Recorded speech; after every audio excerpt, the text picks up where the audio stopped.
शौर्याने विचार करून प्रत्येक मानवानं शुद्ध ज्ञानी व्हावं. दान धर्म गुण गांभीर्य विचार समते परोपकारी या गुणांनी गुरुभजनी सदा असावं. चित्त मान बुद्धी शुद्ध करून साधूंचा समुदाय मिळवावा आणि दान वचनाची कृपा प्रत्येक मानवानं करावी. शास्त्र संग्रह करून पुण्य संग्रह करावा, पण गुणाचाही दुराग्रह करू नये. हेच करी राज लक्षण होय. राजा या पदवी सपात्र नसे जगती कुणी मानवी. राजा ईश्वरी इच्छा चालावी होय. प्रत्येक राजकर्ता ईश्वरी इच्छेनं आपलं राज शिखर चालवत असतो नाही का. जनतार बीजनाथराची सेवा करणं हे प्रत्येक राजकर्त्याचं तत्व आहे. माझ्या पितृदेवतेच्या मुखातून निघणारे शब्द बाळ एकेन अपि सुपुत्रेण विद्यायुक्तेन भासते. गुलाम पुरुष सियेन चंद्र नेवेन शर्वरी. आकाशात असलेल्या चंद्राच्या अष्टदेमुळं अखिल रात्र तेजोमय होत असते. तद्वत एका विचारवंत पुरुषामुळे त्याचं कुल शोभून दिसत असतं आणि त्याच माझ्या कुळाच्या उद्धारासाठी बालपणापासून आज मिनिटावर सत्सत्व विवेक बुद्धीनं वावरण्याचं कार्य आमच्या कर्मी घडलं जात आहे. कारण विद्यार्थ्याने रचलेल्या धर्माला अनुसरून स्थळ काळ आयुष्य आणि कुळ यांच्यावर नारद मेहमना वागतो व जो धर्मावर दृष्टी ठेवतो त्यालाच राजकर्ता म्हणून संबोधलं जातं. आणि तोच राजकर्ता तिने आश्रमात फळ प्राप्त करून घेतो. पण एक गुणामुळे असेल माझ्या शिवशंभू महादेवामुळे होय. हे गतिव्रता प्रभू साक्षी वासं शरणं प्रभावला स्थानम राजम निरवयम. कर्मफल या जगाचं पालन पोषण करणारे शिवनशिबी अशा नंदरूपी नावाने नटलेला माझ्या भगवंता हिरण्य नगरीचा राजगत राजा स्नेहध्वज तुझ्या पूजा आणि पवित्र चरणी शतशः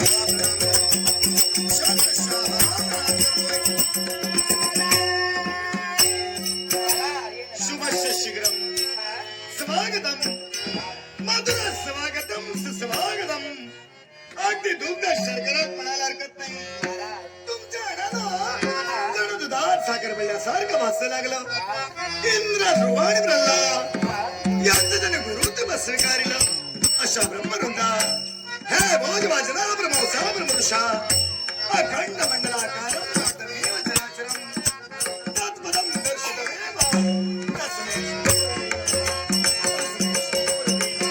अनेक स्वप्न उराशी बाळगून त्याच्या यशपूर्तीसाठी संयमपूर्वक जगणारा, स्वतःचं जीवन उज्ज्वल करण्यासाठी राजकारण रूपी प्रवाहात उडी ठोकणारा, ज्यानं आपल्या विशाल सैन्यरूपी वस्त्रानं अवघ्या पृथ्वीला पांघरूनच घातलं. असा प्रतापरूपी सूर्य की ज्यामुळं शत्रुरूपी नक्षत्र देखील उदय त्यानं एका थेंबाचा महासागर देखील केला. अशा राजकर्त्या गणचा द्वेष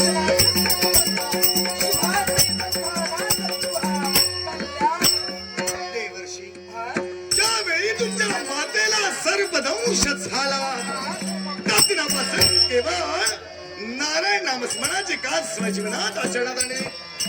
अक्षरशः नाही स्वर्ग मृत्यू आणि पाताळ या तिन्ही तलात आपलं भ्रमण केवळ योगायोगानं माझ्या हिरण्य नगरात असलेलं द्वारापाशी दिसत तुला एका.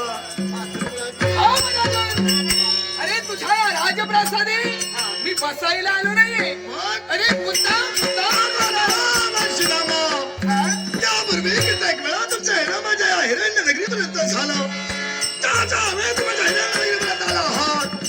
मान सन्मान मी तुमचा राखला. माझ्या मुद्दाम शब्द तुमच्या मुखातून याला कारण आहे. हे राजन तुझ्या या राजप्रासादी येताना अरे काय पाहिलं राजन, काय ऐकलं? अरे काय या लोकांची सेवा अगदी निस्वार्थीपणे केली. लाखांचं सुख तुझं सुख मानिलं, लाखांचं दुःख ते तुझं दुःख मानिलं. पण राजन आज ती सारी लाख जनता तुझ्या कारण तुझ्या या राज्यात व्याघ्रपद ऋषीरूपी सहज तुमच्या मुखात शब्द बाहेर पडलाय. त्या व्याघ्रपद ऋषी माझ्या राज्यात थैमान घालतोय देवर्षी यापूर्वी गीता काय शास्त्रात माझ्या राज्यावर सारी केली पण ज्यांचं रक्षण करण्यासाठी आम्ही क्षत्रिय तत्पर आहोत ऋषी माझ्या जनतेला त्रास देत आहे याला कारण कोणतं अरे तुझे पितृदेवता हा. म्हणजे अरुण ध्वज यानं जनरक्षणार्थ जनहितार्थ अरे हा जो व्याघ्रपद ऋषी आलाय ना त्याच्या पूर्वजांचा शेवट केला होता त्याचा बदला घेण्यासाठी हा तुझ्या राज्यापर्यंत आलाय असा घोर त्याचा आमचा वैमनस्य म्हणून केवळ माझ्या पितृदेवतेनं केलं असं काय घडलं अरे हा व्याघ्रपद ऋषी थैमान घालतोय ना त्याचे पूर्वज हे शंभू महादेवांचे भक्त शंभू महादेवांकडून त्यांनी 2 वरदानं मागून घेतली होती पक्ष्यांप्रमाणे पंख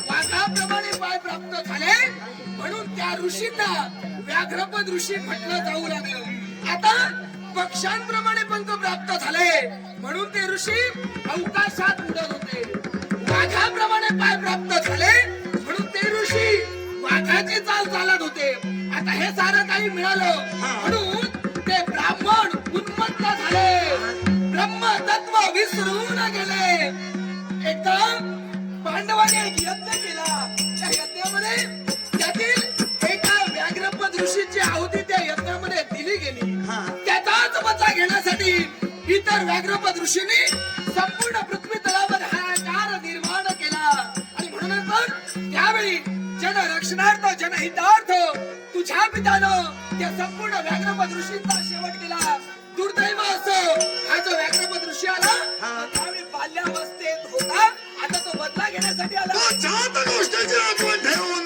त्याला उजाळ देण्याचं कार्य याच्या कर्मी घडलं जात आहे असुदात ब्राह्मण ऋषी तो धर्माला वाटून त्याला केवळ विवेकाचा भयबद्ध घालणं हे राजकथा नात्याला माझं तत्व आहे आता तो